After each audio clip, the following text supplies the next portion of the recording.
সুন্দরবনের কুলঘেঁষা এটাই বেটখালি গ্রাম। সাতক্ষীরার শ্যামনগর উপজেলার এই জনপদের প্রকৃতির অপার সৌন্দর্যের মাঝে লুকিয়ে আছে এক দীর্ঘ সংগ্রামের গল্প। প্রায় 2 থেকে 3 হাজার মানুষের বসবাস এই গ্রামে, যেখানে প্রতিদিন জীবন যেন এক নীরব যুদ্ধ। পানির অবন্তারে বউ একটা বাইরে থুইছি পানি পাবো ওখানে, ওই সুন্দরবনতে টেনে টেনে খাচ্ছি। চারপাশে সবুজ প্রকৃতি আর বনের মাঝে যেন সবই আছে, কিন্তু নেই এক ফোঁটা খাবার পানির নিশ্চয়তা। ব্যাপক কষ্ট, বাচ্চা কাচ্চা খাতি পারে না, মানে বাচ্চা কাচ্চা অসুবিধা হয়। হ্যাঁ, আমাদের এখানে জলের বিশাল সমস্যা। আমাদের এখানে নোনা জল, আমাদের এখানে মিটেন জল নেই, আমাদের এখানে 2 মাইল দূরত্বে খাবার জল নিষ্ঠে। ওই সুন্দরবনটা কিনে আনতে হয়, আনে সেই পানি দিতে হয়, দিলে তাই নিয়ে স্কুলে যায়। আমাদের পানির সমস্যা। পানি আনতে গেলে বাড়ি এসেও দেখি যে অনেক বিপদ আপদও ঘটছে, বাচ্চা কাচ্চাও অনেক সময় পানিতে পড়তেছে। এই গ্রামে কয়েকটি টিউবওয়েল মানুষের আশার প্রতীক হয়ে দাঁড়িয়ে থাকলেও বের হয় লবণ পানি, যা পান করার জন্য একেবারেই অযোগ্য। পানির সংকট, আমরা টিউবওয়েল বসালেও লবণ পানি ওঠে, সেগুলো ব্যবহারও করতে পারি না। আজকে আমি এই বেটখালি গ্রামের পাশাপাশি দেখাবো সুন্দরবন লাগোয়া এই গ্রামের সবচেয়ে হতদরিদ্র অসহায় একটি পরিবার। ওনারা খুব গরিব মানুষ, ওনাদের পরিবারের পুরুষ লোক নেই, 1 সাঁজ রাঁধে 3 সাঁজ খায়। খুব মানে গরিব মানুষ আর কি, ভাত খাইলো হাজার 2 করে খাইলো, ওই অনেক সময় হাতে অনাহারেও দিন যায়। ওরা অনেক না খাইয়ে রান্না করে না খাইয়ে থাকে। টাকা পয়সা কিংবা খাবারের অভাবে দারিদ্রতার জাতাকলে পিষ্ট হয়ে আজও বেঁচে আছে এই পরিবারটি। কালকে দুপুরে রান্না করেছে, আবার সে দুপুরে আসলে ঠান্ডা ভাত আছে, কি বাচ্চারা খাচ্ছে। ঠান্ডা ভাত খেতে চায় বাচ্চারা? তখন না চালু করার কিছু নেই, তো নিজের না থাকলে তখন কি করা যাবে? কষ্ট না থাকলে ঘর বাড়ির অবস্থা এরকম হয়। ওরা অনেক না খাইয়ে রান্না করে না খাইয়ে থাকে। বৃদ্ধ মানুষটির স্বামী পৃথিবীর মায়া ত্যাগ করেছে বহুদিন আগে। পেটে নিষ্ঠুর ক্ষুধার জ্বালা সইতে পারবে না বলেই ভয়ঙ্কর বনে যায় মাছ কাঁকড়া শিকার করতে। বন্ধুরা, এখন আমি আছি সাতক্ষীরার শ্যামনগর উপজেলা বাস স্ট্যান্ডে, আর এখান থেকে কিন্তু আজকে আমি যাব সুন্দরবন ঘেঁষা কয়েকটি গ্রামের মানুষের জীবনযাপন তুলে ধরব। বন্ধুরা, এই বাইক নিয়ে আমরা বংশীনগর যাব, বংশীনগর থেকে সুন্দরবনে যাব। এই যে বাইক ঠিক করেছি আমরা বংশীনগর, এখান থেকে 120 টাকা দিয়ে ভাড়া করছি। এই যে বাইকে উঠবো এখন। শ্যামনগর পৌর বাস স্ট্যান্ড থেকে মোটরসাইকেল নিয়ে খুব সকালে রওনা হয়েছি বেটখালি গ্রামের উদ্দেশ্যে। চলতে চলতে চোখে পড়বে সকালের বাজার বসেছে রাস্তার 2 পাশে।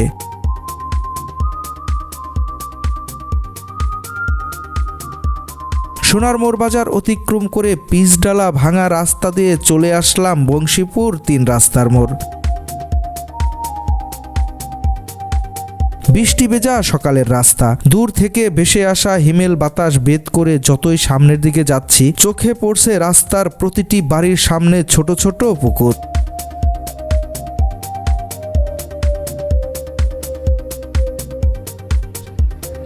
বন্ধুরা, সুন্দরবন ঘেঁষা যেই গ্রামে যাবেন, আসলে এরকম দৃশ্য আপনাদের চোখে পড়বে। এই যে পুষ্করণী দেখতে পাচ্ছেন, দেখুন ওই পাশ থেকে ওই পাশ পর্যন্ত পুষ্করণীর ওই পাশে সবুজ ফসলের মাঠ, ওইখানে ধান রোপণ করছে। এই ধানে কিন্তু পানি এই পুষ্করণীর থেকে দেওয়া হয়। এখানে টিউবওয়েল নাই বা ডিপ কল নাই, কারণ এখানে ডিপ কল এবং টিউবওয়েল গাড়লে সেটির পানি লবণাক্ত হয়, আর লবণাক্ত পানি কিন্তু ওই ফসলে দেওয়া যাবে না। যার কারণে বিস্তীর্ণ এই ফসলের মাঠ সম্পূর্ণ ফসলেই কিন্তু এরকম পুষ্করণীর পানি দেয়। আসলে এই সুন্দরবন ঘেঁষা গ্রামে আসলে এরকম আরও অনেক দৃশ্য চোখে পড়ে, এবং প্রত্যেকটা বাড়িতেই কিন্তু একটি করে পুষ্করণী বা ছোট পুকুর আছে, যে পুকুরে তারা গোসল করে এবং সেই পুকুরের পানি ফিল্টার করেই কিন্তু তারা খায়, কারণ এখানে কিন্তু খাবার পানি নেই। বড় রাস্তা শেষ করে প্রবেশ করলাম পিচডালা সরু রাস্তায়। চলতে চলতে প্রায় 1 ঘন্টার মধ্যে চলে আসলাম বেটখালি গ্রামে। বন্ধুরা, আমরা সাতক্ষীরা শ্যামনগর বেটখালি গ্রামে আছি। এটি হচ্ছে, এই গ্রামটা হচ্ছে সুন্দরবন গেসা গ্রাম। এই যে দেখতে পাচ্ছেন, এটা কিন্তু সুন্দরবনের অংশ। আর পাশে নদী দেখতে পাচ্ছেন, নদীর ওই পাশ থেকে হচ্ছে বনের বেশিরভাগ অংশ পড়ছে। এখন আমরা এই গ্রাম দিয়েই আমরা সেই বনের কাছাকাছি যাওয়ার চেষ্টা করব। আর এই যে সেলুন দেখতে পাচ্ছেন, এই সেলুনে কিন্তু আমার জন্য অপেক্ষা করতেছে গনি ভাই, যাকে আপনারা অনেকেই টাইগার গনি হিসাবে চেনেন। এই যে গনি ভাই আছে, গনি ভাইয়ের সাথে আমরা সময় কাটাবো। গনি ভাই কিন্তু আমাদের এই সুন্দরবনের আশেপাশে গ্রাম এবং বন ঘুরে ঘুরে আমাদেরকে দেখাবে। গনিভাইয়ের আমন্ত্রণে এসেছি এই গ্রামে, তাই তো গনিভাই আমাকে নিয়ে যাচ্ছে সীমান্তবর্তী গ্রামের গহীনে। বন্ধুরা, আমরা গনিভাইয়ের সাথে গ্রামের ভিতরে ঢুকতেছি। তো আমাকে গ্রামের ভিতরে নিয়ে যাচ্ছে গনি ভাই। তো এই যে রাস্তা দেখতে পাচ্ছেন এবং এই যে ধান ক্ষেত দেখতে পাচ্ছেন। এই যে ধান, এখানে কিন্তু ডিপ টিউবওয়েল নাই, আপনাদের আগেই বলছি। বৃষ্টির পানি এবং পুকুরের পানি তারা সেচ কাজে ব্যবহার করে। আর এখানে ডিপ টিউবওয়েল গাড়লেই কিন্তু লবণ পানি বের হয়। আমরা এখন এই মুন্ডা পাড়ায় যাচ্ছি, মানে আদিবাসী। তো এই আদিবাসী মহিলাটার স্বামী নাই এবং ওনার আয় করে খাওয়ার মতন সেরকম কোনো ব্যবস্থাও নাই। তো মানে আমি মানে গল্প করতে করতে আমার সামনে এই মহিলাটার গল্প আমি শুনি। তো তারপরে বাইদা ভাই খবর নিলাম যে সে এক মুঠো ভাত খায় সকালে, দুপুরে যে কী খাবে এরকম কোনো তার ব্যবস্থা নাই।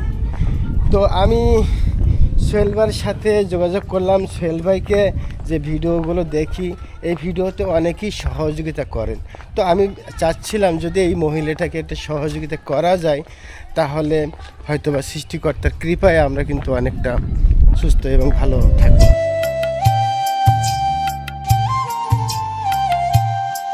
গনিভাই এই গ্রামের মাটি মানুষের দুঃখ দুর্দশা বারবার স্মরণ করিয়ে দিচ্ছে আমাকে। বন্ধুরা, আমরা সুন্দরবন গেসা গ্রাম দিয়ে হাঁটতেছি। গ্রামটা অনেক সুন্দর। আসলে গ্রামের দুই পাশেই আমরা দেখতে পাচ্ছি মাটির ঘর এবং ছোট ছোট ঘর, কারণ এখানে ঝড় বৃষ্টি বেশি হয়, যার কারণে ঘরের উচ্চতা খুবই কম। আসলে গ্রামটা অনেক সুন্দর। আজকে বাতাস, অনেক শীতল বাতাস। আসলে এই গ্রামে এসে আমার নতুন অভিজ্ঞতা হলো যে গ্রাম এত সুন্দর হতে পারে। সব গ্রামই সুন্দর, তারপরেও এই গ্রামটা একটু ভিন্ন রকম সুন্দর লাগতেছে আমার কাছে।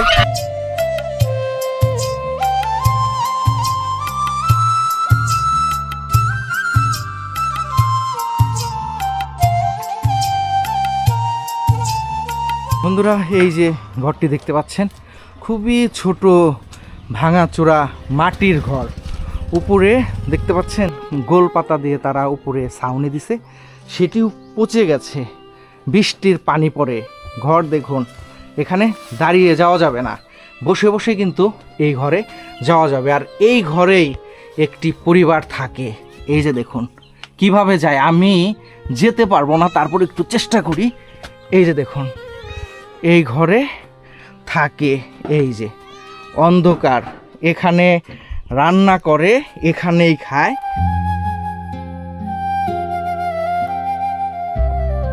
পয়সা করি নিজের না থাকলে এদের খেটে খাওয়াবো না, ঘর ভালো করবো আমি। দুদিন পর পরই টাকা পয়সা নেই, কী করে জামাই জানে। আমি মাছ মারি, কাঁকড়া ধরি, মাছ টাছ মারি। যে সময় শুকনো হয়ে যায় ঘের ঠের, এই বেচাকেনা করে এদের খাইতে দিই। মাছ কাঁকড়া পান? তেমন পাই না। দুটো একটা ছাগল টাগল পুষি, তারপরেও দেখা যাচ্ছে যে খুব বিপদের মধ্যেখানে এখন রয়েছে। বাঘ কুমোর ওই পারে যাই না, আমরা এই পারে, এই জঙ্গলে থাকি। এই পাশ থেকে ধরেন? হ্যাঁ, ওই নদীর ওই পারে যাই না, এই পারে ধরি। বাঘে নেই, বাঘে বাঘ ধরছিল। আর এই ধান কাটার সময় আসলে কয়েকদিন বা 10-15 দিন ধান কাটা হয়, তাই কাজ করি। কী করবো, এদের তো বাঁচাতে হবে, বাঁচবে কী করি। টাকা পয়সা না থাকলে ধার বাকি করে নিয়ে আসি, আবার কাজ টাজ করলে তখন লোকেদের দেই, এইগুলো করি। মানে আজকে বাজার করেন নাই? না। কেন? টাকা নেই, না কি রাঁধবো, যা করে না খেয়ে না দিয়ে দিন যাবে, দিন তার বাড়িতে থাকবে না কাউকে জানি।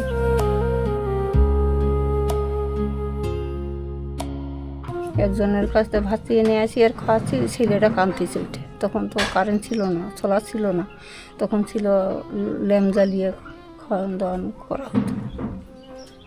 এই ধরনের অনেক অভাব গেছে, অভাবের জন্য স্বামীরও চিকিৎসা করতে পারিনি। ছেলে একটা তা ভারতে, তা সে আর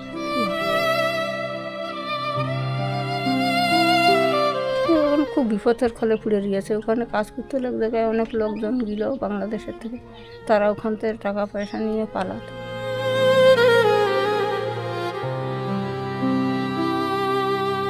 দিনে কয় বেলা রান্না করেন? একবার কালকে দুপুরে রান্না করেছে, আবার সে দুপুরে আসলে এই ঠান্ডা ভাত আছে কি বাচ্চারা খাচ্ছে। তখন না চালু করার কিছু নেই, তো নিজের না থাকলে তখন কি করা যাবে? কষ্ট না থাকলে ঘর বাড়ির অবস্থা এরকম হয়। বললাম তো পয়সা করিনি, কি করে ঠিক করবে? বৃষ্টি এলে পানি পড়ে না? পরে ওই ভিতরে কাগজ দেওয়া রয়েছে, এই সব কাগজ মাগজ দেওয়ার। ওই যখন কাজ হয় তখন বাচ্চাদের একটু 1 কেজি 2 কেজি কিনে খাই। না আমরা খাইনি খাসি। কেন?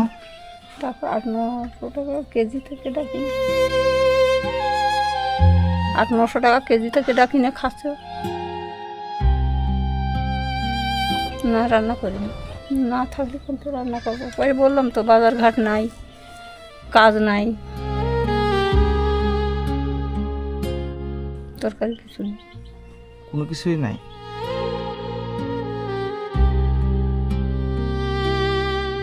বন্ধুরা, এই যে অসহায় মানুষটিকে দেখতে পাচ্ছেন, সুন্দরবনের পাশেই ওনাদের এই গ্রামটা। এই যে কথা বলতেছে, দেখতে পাচ্ছেন ভিতর থেকে আবেগ বের হয়ে আসতেছে, কান্না করে দিচ্ছে, কথা বলতেছে। এই যে ভাঙাচোরা ঘরে থাকে, একদিন রান্না করলে 2 দিন খায়। সুন্দরবনের পাশে যে নদী, সেই নদীতে ওনারা মাছ কাঁকড়া ধরার জন্য যায়। সেখানে কিন্তু জীবন মরণের সাথে লড়াই করে ওনারা মাছ কাঁকড়া ধরে। আসলে ওনার স্বামী অনেক আগেই মারা গেছে, ওনার মেয়েকে নিয়ে 4 জন এরকম ভাঙাচোরা ঘরে থাকে। আসলে এরকম অভাবী মানুষ, এরকম গরিব মানুষ আসলে দেখলে ভালো লাগে না। আজকে কিন্তু উনি রান্না করে নাই, এমনটি বলল। পাশের বাড়ি থেকে কিছু চাউল নিয়ে আসছে, আর তরকারি তো নাই। আসলে তরকারি কি তরকারিটা খাবে সেটিও বলতে পারতেছে না। ছোট মানুষ, এই যে ছোট একটা নাতিন আছে, সেটি কান্না করে খেদার জন্য। কি করবে? এক বাড়ির থেকে আরেক বাড়ির থেকে নিয়ে আসে। উনি খুব মানে গরিব মানুষ আর কি, ওই কাঁড়া টানা মারে। উনি সুন্দরবনে যায় কাঁড়া মারতে, জীবনের হাতে রিক্স আছে। ওখানে তো মনে করো কাঁড়া মারতে গেলে অনেক সময় রিক্স, প্রায় মনে করো ওটার হাতে রিক্সের কাজ। মানে সুন্দরবন এলাকা, বাঘ আছে, যেহেতু কবি মহিলা ওগুলোকে মানে জামাই তো মনে করো বাড়িতে থাকে না, চলে গেছে। আর এই বাচ্চার মেয়ে আছে, 2টি সন্তান আছে, ওনাদের নিয়ে সংসারটা উনি আর কি বহন করছে। যেহেতু মহিলা মানুষ, ওনারা খুবই এমনি মানে গরিব মানুষ। মানে অনেক সময় হাতে কাঁকড়া হয়, অনেক সময় হয়ও না। মনে করো আজকে হাতে 200 টাকা হলো, আর কালকে হাতে 50 টাকা হলো, এমনি কোনো গ্যারান্টি নেই। হাতে সংস্কারাতে খুব অনেক সময় দিনমজুরি খুবই কম আর কি, ওইভাবে আছে। এমনি তো দেখছেন যে ঘরবাড়ি অবস্থা, এই অবস্থার এইভাবেই উনি এই সংসারটা চালিয়ে যাচ্ছে। অনেক সময় হচ্ছে ওলোক রান্না করে হাতে সকালে রান্না করলো, হাতে রাত্রি গিয়ে হাতে খাওয়ার অন্ন থাকলো না আর কি, ভাত থাকলো না, হাতে দুপুরে খাইলো। ওই অনেক সময় হাতে অনাহারেও দিন যায় আর কি। আসলেই বললাম অনেক গরিব আর কি। এখন সচরাচর মনে বলা যায় কি, যেহেতু অনেকে হাতে বলবেন যেহেতু গরিব এখনও আছে, কিন্তু সেটা কিন্তু একটা মানুষ যে পুরুষ লোক যদি না থাকে, একটা মহিলা কতটুকু একটা সংসারে নিয়ে মানে আয় করে চালাতে পারে আর কি। বন্ধুরা দেখুন, এই ঘরে থাকি, কিভাবে থাকে। এই যে এইখানে থাকে, এইখানে থাকেন মা? হ্যাঁ, এই জায়গায় থাকে। খাওয়া দাওয়া করেন কোথায়? নিচে। নিচে খাওয়া দাওয়া করেন, আর এইখানেই থাকেন? হ্যাঁ। বাতাস ঢুকে কোন দিক দিয়ে? আর ঢোকে না, ঝড় আসলে সব দরজা বন্ধ করে দিতে হয় না। কোথায় পানি পড়ে? এইসব জায়গাতে পড়ে না, ছাড়া ওই তারির জন্যতে কাগজটা দেওয়া তো না, ওই ওদিক ভেঙে গেছে, ওদিকতে জল ঢুকছে রাত্রি, এইদিকে মিটারে কাগজ দিয়ে ঢেকে দিই। এই যে পানি পড়ে দেখে এই যে পলি দিয়ে রাখছেন, এই যে উপরে যে পলিটা, এটা পানি পড়ে এর জন্য দিয়ে রাখছেন। তো পয়সা কড়ি নেই তো আমাদের কাছে, থাকলে তো আমরা এই অবস্থায় বাস করি। আমরা তো একটা মানুষ, কত কষ্টে দিন যাচ্ছে আমাদের, তাই সব অপর আল্লাহ ছাড়া মানুষ বলতে পারে? একটা ফ্যামিলিতে যদি একটা পুরুষ লোক কামাই না করে, সংসারটা চলে কোন কায়দে? একা একা কাজ করে কত সময় চালানো যায়।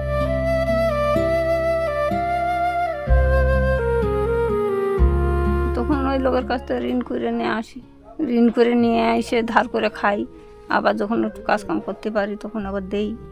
এইভাবে দিনকাল চলছে আমার। ওই একবেলা রান্না করি, 3 বেলা খাই, মানে দুপুরে কালকে রান্না করেছে, রাত্রি খাইছে দুপুরে, আর এখন ওই সকালে ওই বাসি ভাত রয়েছে।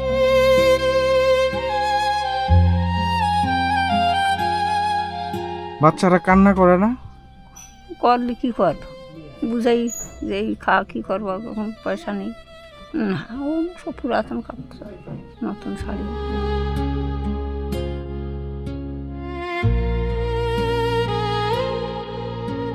এই যে সাজনা দিয়ে মাছ রাঁধছে কালকে, আজকে খাবে, ওইটাই কি মা? এই যে দেখুন করলা ভাজি করছে, 2 দিন খাবে তারা। আসলে মানুষ কতটা অসহায়, কতটা অভাবী হলে এরকম ঘর, এরকম জায়গায় থাকতে পারে, অবশ্যই আপনারা বুঝতে পারছেন।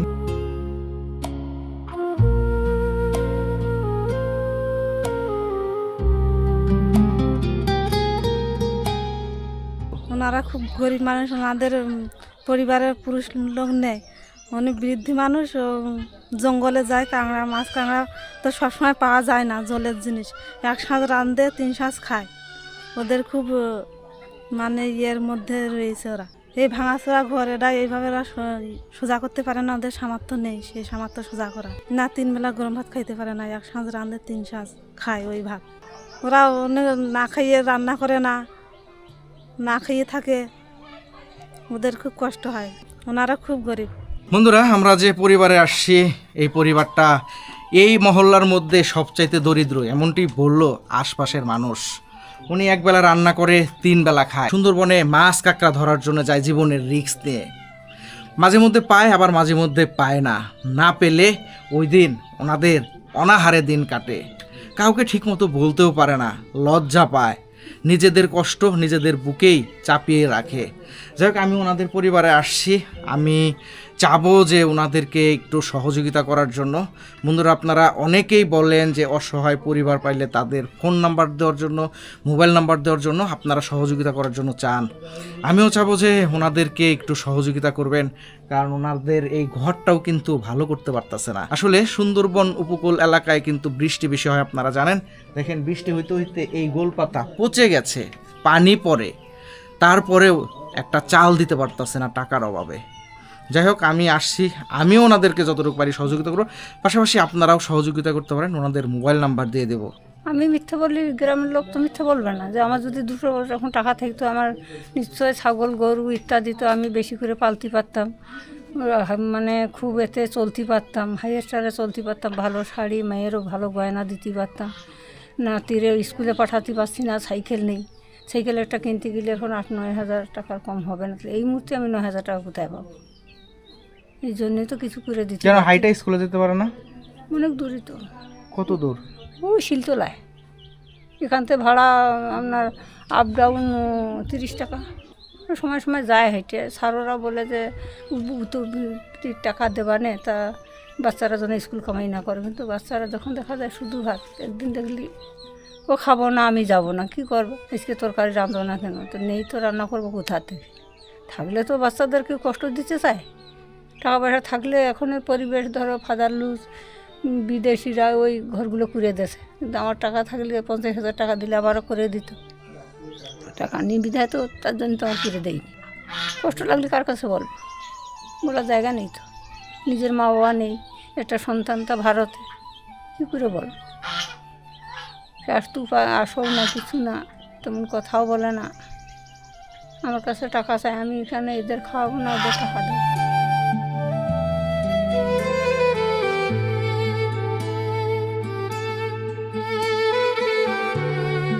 বন্ধুরা, আমি সাতক্ষীরার শ্যামনগর উপজেলার সুন্দরবন ঘেঁষা গ্রামে আসছি।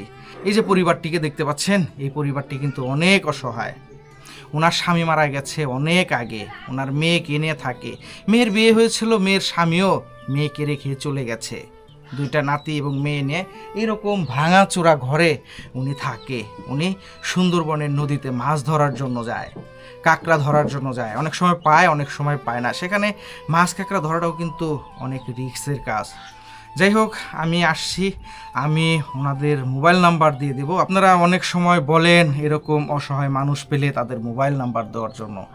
ওনারা খুবই অসহায়, আমি চাবো ওনাদেরকে সহযোগিতা করার জন্য। আমি চাবো আপনারা একটু সহযোগিতা করবেন ওনাদেরকে। ওনাদের নাম্বারটি দিয়ে দিচ্ছি।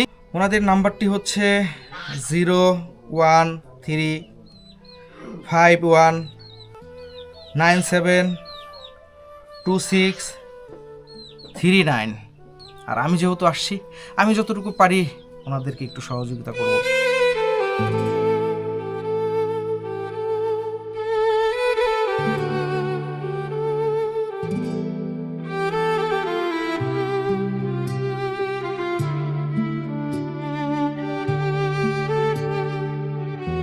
এই যে আমরা একটি বাড়িতে এসেছি, আর টিউবওয়েল নাই।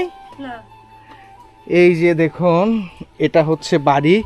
এই বাড়ির সামনেও একটা সুন্দর পুষ্করণী দেখতে পাচ্ছি, এই যে ছোট পুষ্করণী।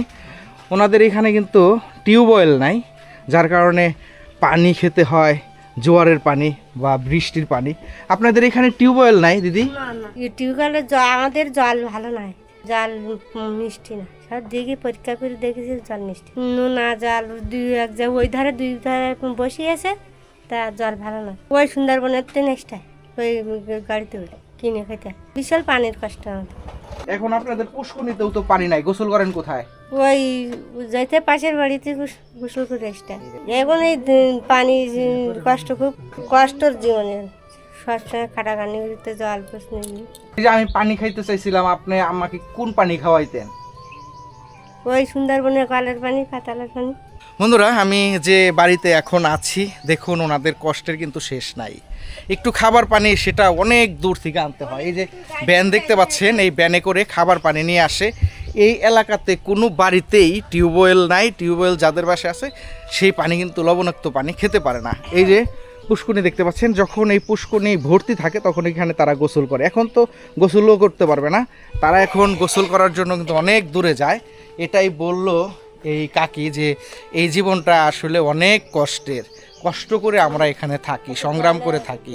এখানে প্রকৃতির সাথে, বনের সাথে সংগ্রাম করে আমাদের বাঁচতে হয়। কাজ কাম করি, খাটি খুনে কিনে খাটে খাই। এই কষ্ট হচ্ছে কায় না খালি সংসার চলে না, সব কিনতে হয়, তৈরি তরকারি বাড়বে।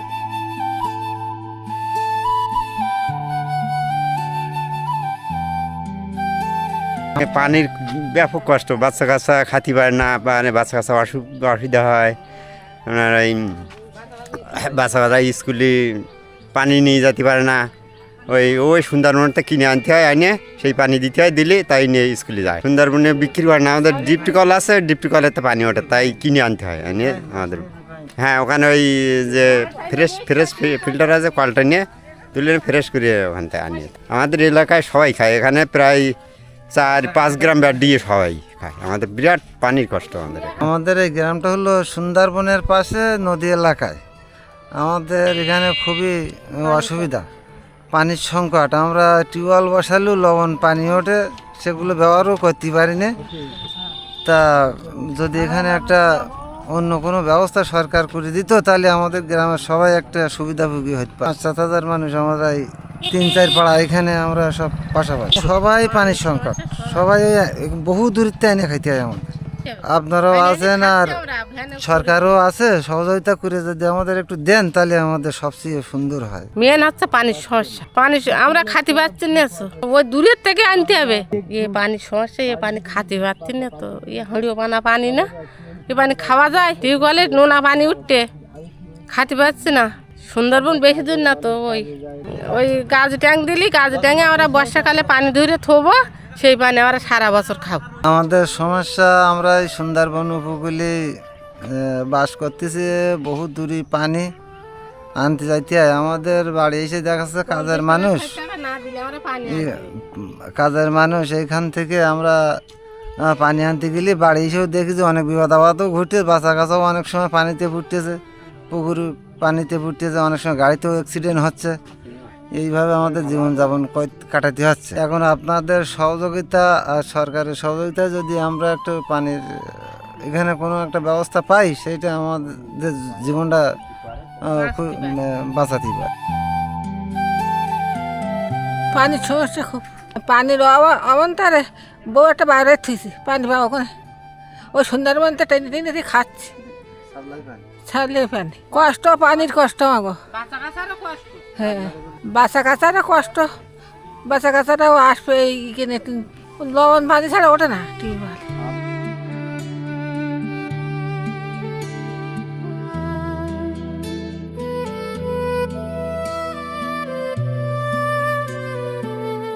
বন্ধুরা, এই গ্রামটা হাঁটতেছি, দেখুন সহজ সরল মানুষের কত সুন্দর সুন্দর আবদার।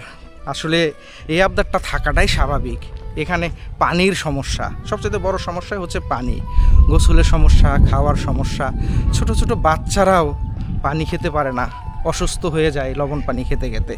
এলাকার মানুষ বলল এখানে যদি একটা ফিল্টার বসানো যেত বা সাবমার্সিবল টিউবওয়েলও যদি গাড়া যেত, তাহলেও কিন্তু পানির সমস্যাটা অনেকটাই কমে যাইত। আসলে এই জিনিসটা আমার খুবই কষ্ট লাগছে যে পানি হচ্ছে, পানির অপর নাম হচ্ছে জীবন। অনেক কিছু ছাড়াই চলা যায়, পানি ছাড়া কিন্তু চলা যায় না, আপনারা অবশ্যই বুঝতে পারতেছেন। আর এখানে পানি কিন্তু তারা খুব হিসাব করে খরচ করে। বন্ধুরা, এই গ্রামে এই যে দোকান পেয়ে গেছি, একটা ছোট দোকান। অনেক হাঁটছি, যে গনি ভাই অনেক কষ্ট করতেছে আমাদের জন্য। গনি ভাইকে স্পেশালভাবে পরিচয় করে দেব পরে, এখন এটা হচ্ছে হাইড করে রাখতেছি। আমি ওনাকে নিয়ে আলাদা একটা ভিডিও বানাবো। ওনার জীবন হিস্টোরি শুনলে আপনারা অবাক হয়ে যাবেন যে বাংলাদেশে এরকমও লোক আছে, সেটা কিন্তু অনেকেই জানে না। আপনাদেরকে জানাবো যে আসলে ভাইয়ের নাম কেন টাইগার গনি সবাই বলে, এক নামে কেন টাইগার হিসাবে চিনে, সেটা কিন্তু আমি পরে বলবো। আসলে এই গ্রামে তো পানির অভাব, আপনারা জানেন। এখন আমরা একটু পানি কিনে খাবো। 1 লিটার নাই না, তাইলে একটাই থাক। প্রচন্ড তৃষ্ণা লাগছে ভাই, তৃষ্ণা লাগছে না? অনেক পানি খাওয়া লাগছে খুব।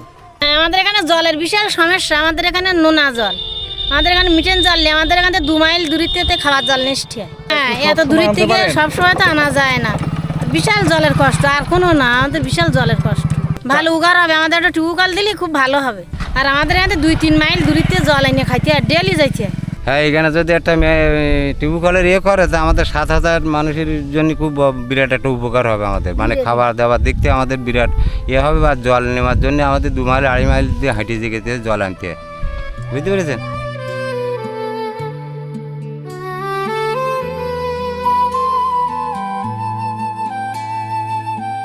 হিসেব করে আমাদের রান্না জল আনতে যাইতে ওই বাড়ি, আর আমাদের বাড়িতে কোন বাড়িতে যেতে হয়? ওই কাকাদের বাড়ি, ওই বাগান বাড়ি।